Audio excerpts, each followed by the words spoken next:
It's Wednesday! Woo! Hump day, halfway through the weekday. Woo, woo, woo! Living the dream, it's pristine and other things. That didn't rhyme. What the heck is this? For your sakes. How did the cat get a piece of freaking paper towel? I really don't understand how she finds things and why they always end up in the living room. Look at her.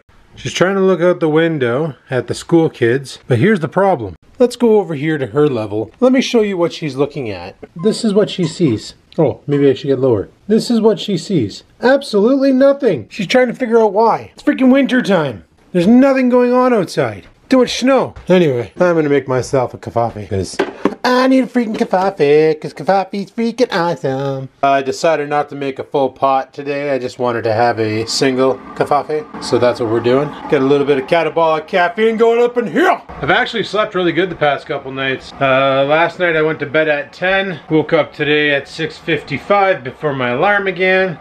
Freaking nice. And then yesterday I did the same thing I mentioned. Woke up before my alarm. Freaking nice. It's just the weekend that I slept like balls. And that's because I was up too late.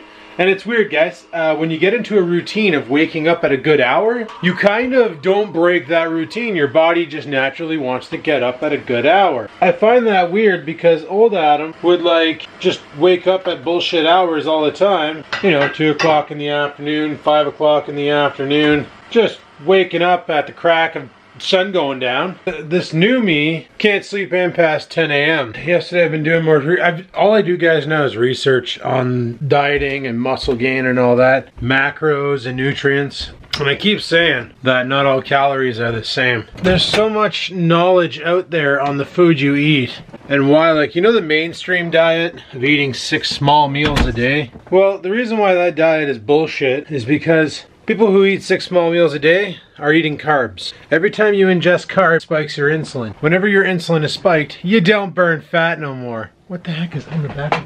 Oh, there's nothing there. Oh, there's a piece of crap on the friggin' viewfinder. Jesus, Murphy, I thought I had a huge gaping hole in the wall back there. But then I moved my head in front of it and realized now the hole's in my head. But every time you ingest carbohydrates, your body is automatically pulled out of fat burn zone. Now it has to burn the carbs because your body prefers to burn carbs. So if you're looking to burn fat, you want to avoid carbohydrates at all costs. This is the reason why a diet like 1 meal a day with intermittent fasting, or even an eating window of 4 hours, 20 hours of fasting, is so damn effective, because you're going to be put back into that ketosis state and you're going to start burning more fat. Like, I checked myself yesterday. Remember I showed you guys I was 25% fat and I used to be like 32. Well, that's where I'm sitting now. Slowly making my way downtown. And I notice it on my body too, like my abs are starting to show some minor definition. I got veins popping out of my shoulders now that never were there. Like we're dropping that fat. And my goal is to get that down to 10% because that'd be sweet. But that means that right now I am 222 pounds and 23% of that is just fat. Now, in order to keep the body in fat burn zone, I got to avoid eating carbohydrate. This is the reason why diets like the carnivore diet or the, what other diets are there that are like this? That's about it. Ketosis diet work because your carb intake is minimal, your fat intake is optimal, and your body will always be in fat burn zone. So that's why I tell people who want to do fasting or anything like that, first step is slowly work your way into a ketosis lifestyle, into a fat burn. Get your body fat adapted, because burning fat is not something your body wants to do, but in a survivability mode, it will do. But if you train your body that fat is your fuel source, then it's just going to want to burn fat all day long, and it'll have no problems flipping back and forth between your your carbohydrates to your fats back and forth. It'll flip-flop like that, like a light switch. Where normally, if you're carb adapted and your body wants to burn carbs, the moment you run out of glucose in your body and it's got to start pulling from the stores, the glucose stores in the muscle, liver, whatever the case may be, it's going to start giving you the ghrelin pains and telling you you need to replenish your glucose because we're running out. Every time you do that, your insulin spikes, fat burn turns off. Insulin spikes too much, your body thinks it's a threat. Welcome to type 2 diabetes land. Then they give you a pill to make your insulin a different flavor, so your body ignores it. Your body realizes it's a different flavor. Now you're immune to the pills. Now you gotta start injecting shit. Ain't that a good lifestyle to live? No thanks. Going back on my fat content cost, 51 pounds of me, guys, is fat. So that means theoretically, if I was 170 pounds, I would have 0% fat on my body. That's dangerous. You don't want to get that low. You got to have some fat on your body. Like visceral fat is required because it keeps the organs separated. It offers like that buffer zone, but you don't want too much visceral fat because then it compresses organs and you have problems. So having this much, like having 170, that's why when the doctor said he wanted me to be 190 pounds, that's about 5% body fat. I don't know. That's kind of low. That's why I want to aim for 200 pounds, and if I start putting on more muscle, I'm obviously going to gain weight, which is also why the scale means nothing. Alright guys, it's that favorite time of the day where I gotta go to work. Go put in my time, get off work at 5, come home. Might hit the Bowflex tonight. I don't know. We'll see what we do. Right now, I gotta pee. Holy camera. That's better. Where are my keys? Oh, they're in my pocket. Yeah, I really need to buy new pants.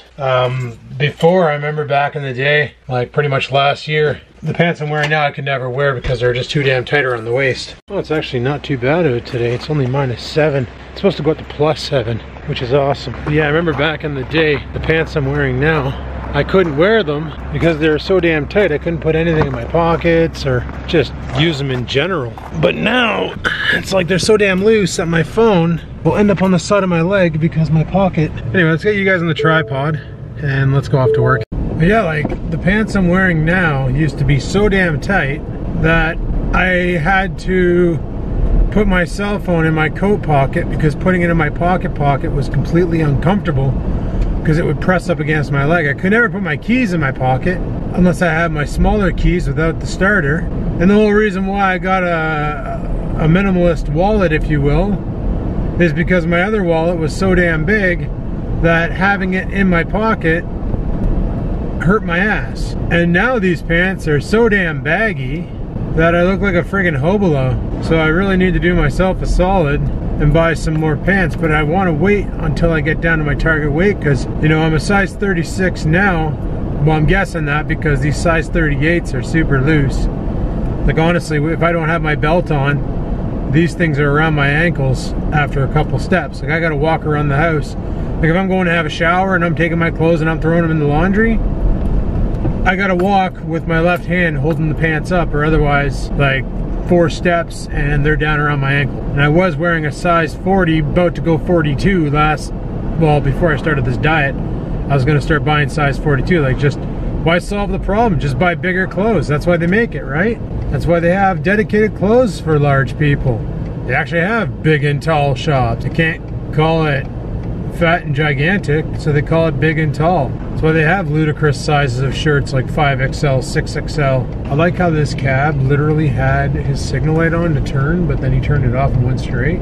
But like, this is the reason why we have all these different types of clothes, is because obesity is a thing, and the doctor's approach to it kind of pisses me off. Like, when I told the doctor I wanted to lose weight, he said, well, like, when I went in last year and he said, you need to lose weight, and he goes, we have options. I said, okay, what are your options? I was kind of hoping he was going to say, I'm going to send you to a dietitian, but instead he offered me A, gastric bypass, B, an appetite suppressing drug that after I looked into causes lots of other problems, like it's hard on your liver, it's hard on your spleen, it's hard on your kidneys, gives you diarrhea apparently, headaches, nausea.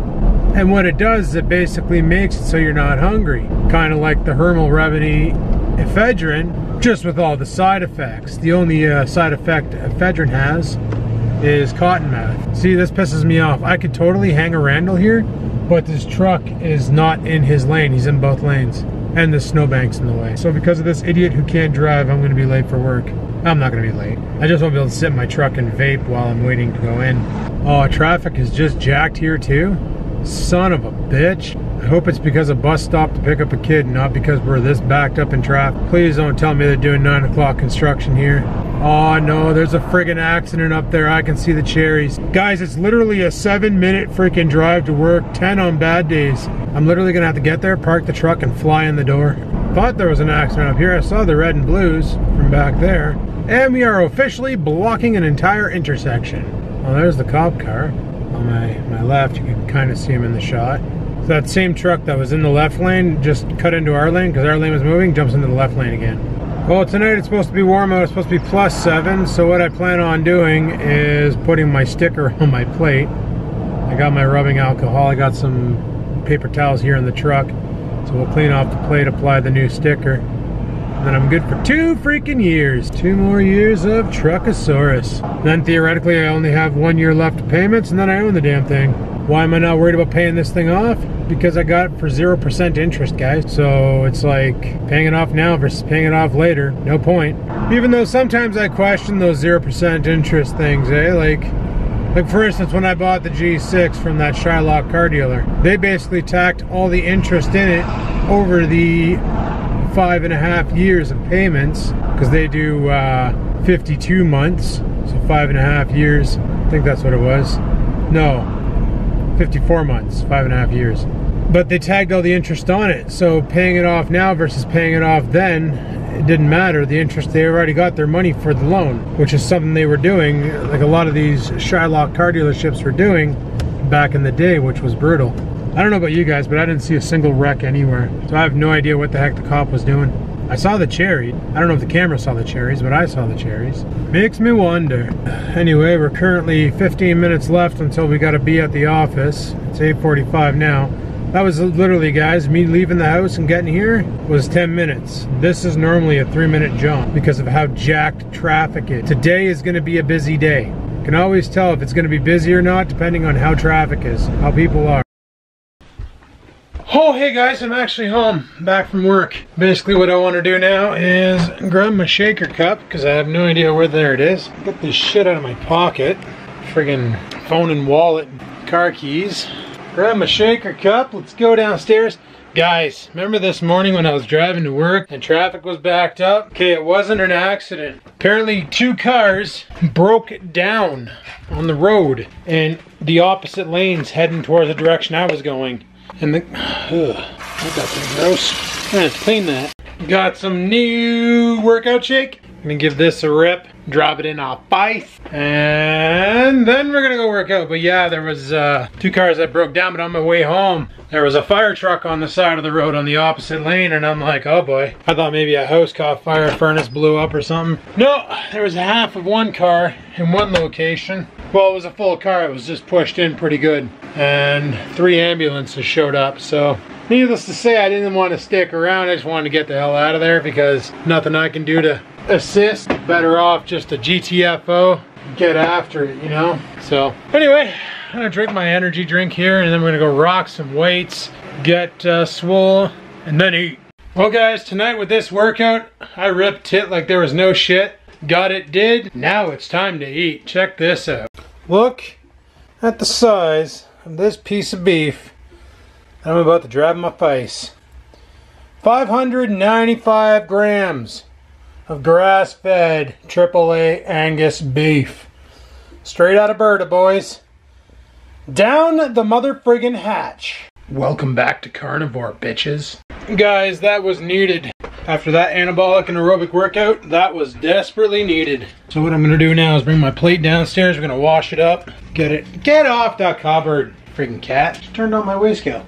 So yeah, I was chatting with my buddy Chris. He's a dietitian down in the Toronto, Mississauga region. Now guys, what a dietitian does is basically, it's what I wish my doctor would have sent me to when I was diagnosed with onset type 2 diabetes, rather than just telling me to lose weight and offering me medication that obviously I couldn't afford because no drug plan. Therefore, what I ended up doing, like I said, was started dieting. And at first I didn't do keto. I went to my old diet routine of high protein, moderate carbs, low fat, thinking if I lose weight, it's gonna correct the problem. Because the problem was that I was over freaking weight. So I thought, well, let's cut back on the fats because, you know, mainstream, if you reduce your fat intake, you're going to not have as much fat in your body because your body's going to burn fat. But if you don't understand how the body burns fat, then chances are this diet won't work for you, especially if you're taking in a bunch of carbs. You see, the way your body works is the moment insulin spikes, the fat burning furnace turns off. You no longer burn fat. Your body's gonna run on carbs because it's making an excess of carbs. Might as well burn the sumbitches. That's how she works. This is why the keto diet and the carnivore diet are great for burning fat. Because on keto, you're on a major carb restriction, right? Oh, the camera's about to shit the bed. Anyway, as we were, on keto, you're on a carb restriction of 30 net carbs a day. Well, 30 to 50 if you want to do dirty keto. And on carnivore, pretty much all you eat is meat. So you're pretty much taking in 0 carbs a day, just fat and protein. So because you're not taking in any carbs, your body goes into a heavy state of ketosis and forces to learn how to burn fat all the freaking time. Therefore, shedding fat like a sumbitch. Now let's introduce intermittent fasting. Once your body's used to burning fat, you can go a couple days without eating and not getting any discomfort. It's actually kind of funny how long you can go without eating and not getting any discomfort. Like I said, those 10 days. And this is what brings me to my buddy Chris when we were talking about this. He basically tells me, he's like, hey man, do you want a tip? And I said, yeah, I'd love a tip. He goes, well, first he asked me how the 10 days was. And I told him, I said, it wasn't too bad except for all the muscle cramping was driving me nuts. I was basically working my shiatsu massage pillow overtime over the most of the period. And he flat out said, he's like, well, what were you taking for supplements? And I said, well, magnesium pill, potassium pill, turmeric pill, and multivitamins. And he said, well, there's your problem.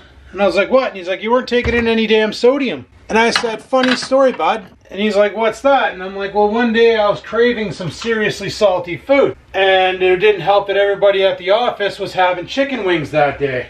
And then he tells me, he's like, so what did you do? And I said, well, I came home, and at the time I didn't have this stuff, the Himalayan salt. All I had was this sea salt. Now this sea salt is sea salt, calcium silicate, and dextrose, and potassium iodide. So it has sea salt, artificial sweetener, which is bad for you because it'll spike insulin, and potassium. So I added this to my water. And he's like, ooh, that was kind of bad. And I'm like, well, it worked. The cravings went away and the muscle pains went away. And that's when he flat out told me, this is what I want you to do the next time you go on a fast. He's like, go out and buy some food grade baking soda. He goes, Arm & Hammer's fine. Now, a lot of people think Arm & Hammer has aluminum in it. There are 2 types of Arm & Hammer on the market. The kind you toss in your fridge so that your stinky food doesn't stink out your fridge, and the kind that you can cook with. I found some keto donuts, guys, that calls for baking soda and apple cider vinegar in the mixture. Anyway, we might make those someday.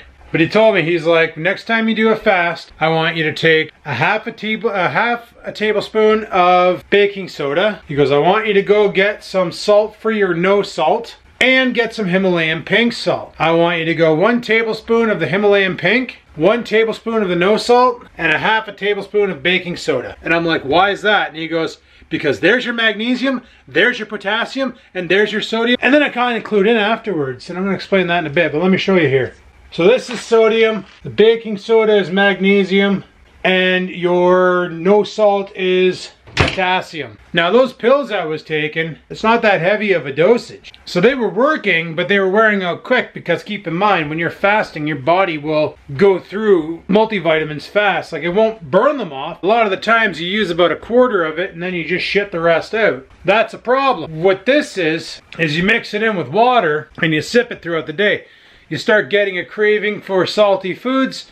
The reason why is because you're low on electrolytes. Your body knows that it needs salt, so it's going to make you crave salty foods, i.e. fried chicken, potato chips, Doritos. And then it clued into me when he told me the recipe. I'm like, isn't that the snake diet? And he kind of paused and he went, and I'm like, what, bud? And he's like, yes, it's my recipe, and he decided to go mainstream with it. He's like, I started this back in the day. I coached a buddy of his who coached him, and then he decided to jump on YouTube and make it this whole thing. He's like, literally, he turned it into a miracle drug that'll make you lose weight. And he goes, all it is back in the day, my buddy would try doing extended fasting. And he was shocked that I did it as long as I did it without using any sort of snake juice, if you will, or as he calls it, an electrolyte elixir. He was shocked. He's like, you went 10 days and what did you have? And I said, well, I started off having coffee in the morning, just straight black, and then green teas throughout the day, here and there. I said caffeine free, not the caffeinated kind, followed by a boatload of water. And he said, okay, that's great. He's like, but, you know, coffee's catabolic because it has caffeine in it, and boost the cortisol. He's like, it's bad enough in the morning when you get out of bed, your cortisol is boosted. When were you drinking your coffee? I said, oh, as soon as I got up in the morning. He's like, don't do that. And then he sent me this video on YouTube explaining how to have coffee in the morning for best results. And basically, after you wake up in the morning, don't touch caffeine right away. You should wait at least 1 hour after getting your ass out of bed to have your first cup of coffee. And the reason being is, when you get up, your cortisol levels are through the roof because your body's got to get the blood pressure up. It's got to get everything moving and ready to take on the day. After about an hour, your cortisol level settles. Have your coffee then. It'll get your cortisol level going again, and you'll have a lot more energy. If you drink your coffee every morning the moment you get out of bed, the problem there lies that you're going to gradually become immune to caffeine. It's no longer going to have an effect on you. It's going to take more and more and more and more and more because your cortisol is already high and you're trying to bring it up higher. So then now it's going to come down to the point where having your cortisol high in the morning ain't going to be enough. And you're going to need that coffee. But then you're going to need 2 coffees and 3 coffees and 4 coffees and 17 coffees. You see how it is. So what was recommended, what he told me to do, he's like, you know what, going forward, he goes, don't have your coffee in the morning. Just go into work sludging it. Get used to not having any caffeine. Just goes, just don't have any caffeine. Get into work. Once you're into work, he goes, go at least 5 days for no coffee. And I'm like, bro, you're killing me. Like, I got that brand new bag of Kicking Horse over there, and I still got a lot of K-Cups. And he's like, trust me on this, you'll appreciate it. He goes, just go 5 days, no coffee. You're wondering what I'm doing, I'm giving the cat some food. He goes, yeah, go 5 days, no coffee. And then after the 5 days is up, wait an hour after you wake up. He goes, if you want to have your coffee at 7 in the morning, okay, just get up at 6. Let your initial cortisol levels drop. Have your cup or 2, whatever you want, of coffee afterwards. And I'm telling you, you're going to be more alive throughout the day and have way more energy. Hey, I'm willing to try anything, boys. I'm willing to try anything. I watched this video and it made so much sense. Talking to him made so much sense. So he basically explained the whole snake juice thing. And he told me, like, he used to try to do 5-day fasts, and he could never breach the 72-hour period because it hurt too much. And buying those supplements, guys, let's go upstairs because that's where the supplements are. I got to show you this. This is ridiculous.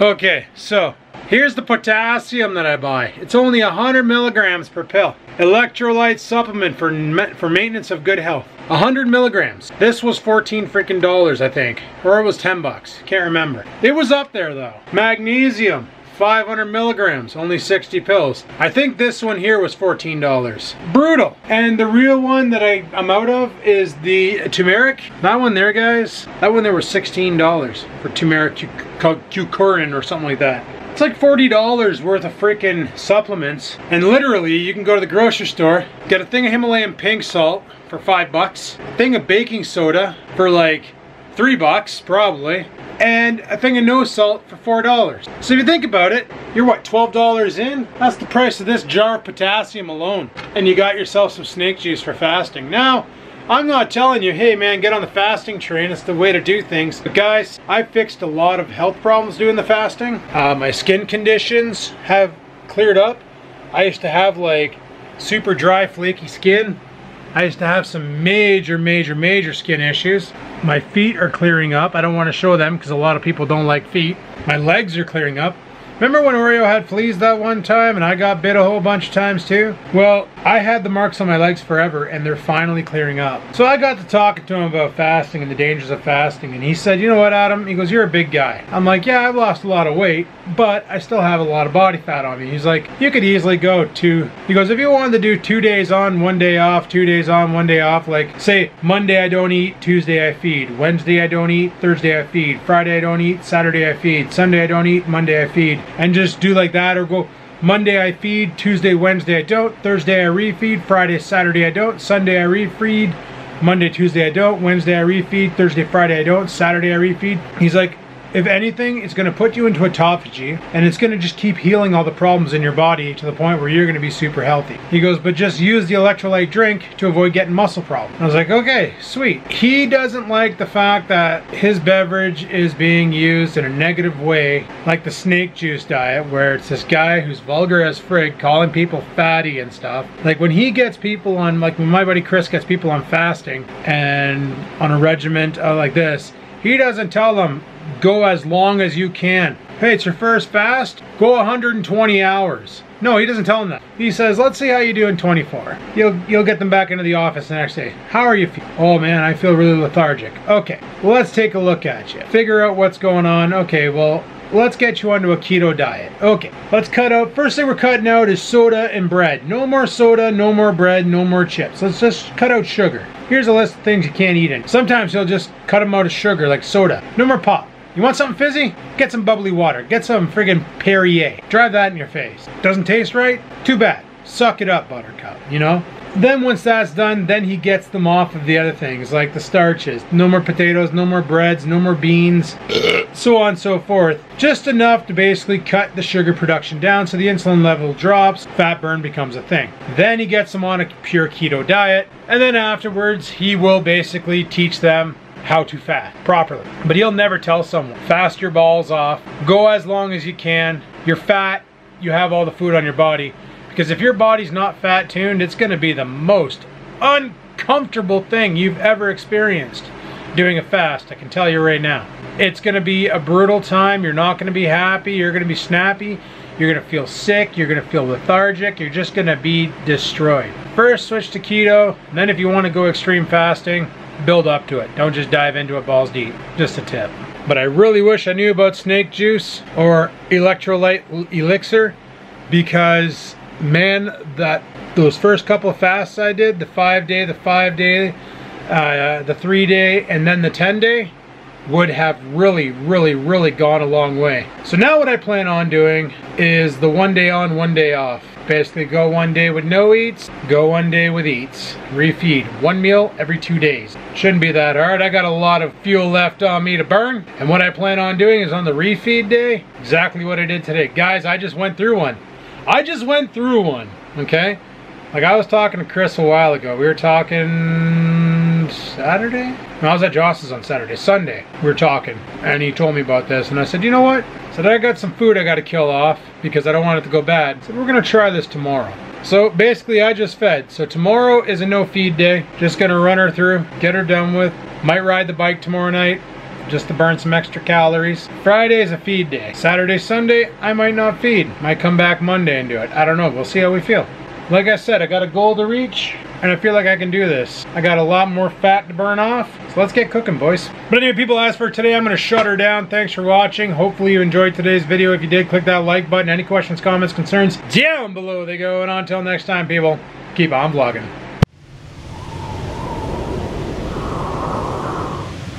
Sit, stupid, sit. Good dog.